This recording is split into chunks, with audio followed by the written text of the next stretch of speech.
Quels sont les moyens favorisant la communication? Le premier est de savoir écouter. Écouter, c'est être attentif, c'est être capable de tenir compte de ce que nous disent nos clients.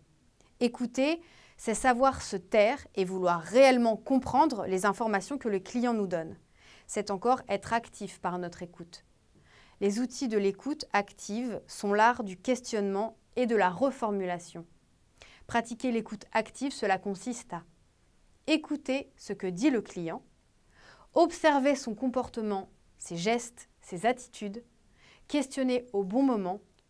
Cela consiste encore à retenir les informations, observer le verbal et le non-verbal, et enfin, il faut savoir reformuler. Voyons les différents types de questions. La question ouverte, elle ouvre le dialogue et elle amène des réponses larges et développées. Les termes de la question utilisée sont comment, pourquoi, que pensez-vous, etc. Exemple de ce type de question, que pensez-vous de votre dernière coloration? La question fermée, quant à elle, amène une réponse brève.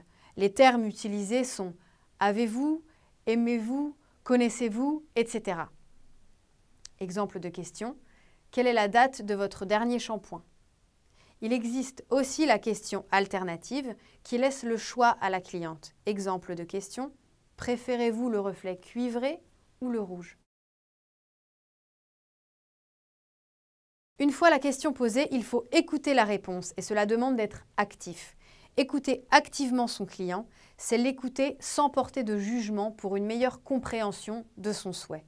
L'écoute active revient à faire un effort d'empathie. L'empathie consiste à se mettre à la place de l'autre, sans pour autant éprouver d'émotions, comme par exemple la sympathie. La reformulation consiste à synthétiser en une ou deux phrases les éléments essentiels de la phrase de découverte, de manière à vérifier que l'on a bien compris les attentes du client. Reformuler, ce n'est pas répéter ce qui vient d'être entendu.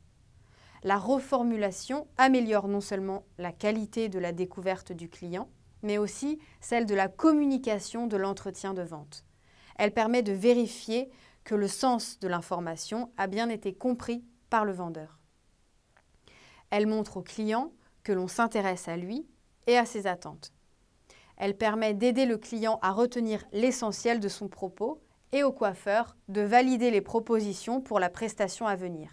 Exemple de reformulation, si j'ai bien compris, vous disiez que certains facteurs peuvent empêcher la bonne transmission, la réception et la restitution d'un message. Un bruit, un message mal exprimé, des difficultés à l'expression ou encore un canal de transmission non adapté à la nature du message. Examinons les différentes situations de communication. La communication interne est l'échange d'informations à l'intérieur de l'entreprise. Elle s'adresse à l'ensemble du personnel sous forme de consignes et de comptes rendus, de panneaux d'affichage et de notes de service, d'intranet, de réunions ou encore des trainings. Quant à la communication externe, elle comprend l'échange d'informations avec l'extérieur de l'entreprise.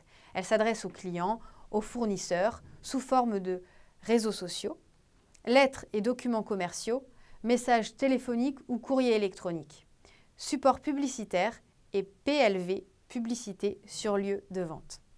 Et encore, de fax. Bravo et merci de m'avoir suivi dans cette formation. À bientôt pour en suivre de nouvelles.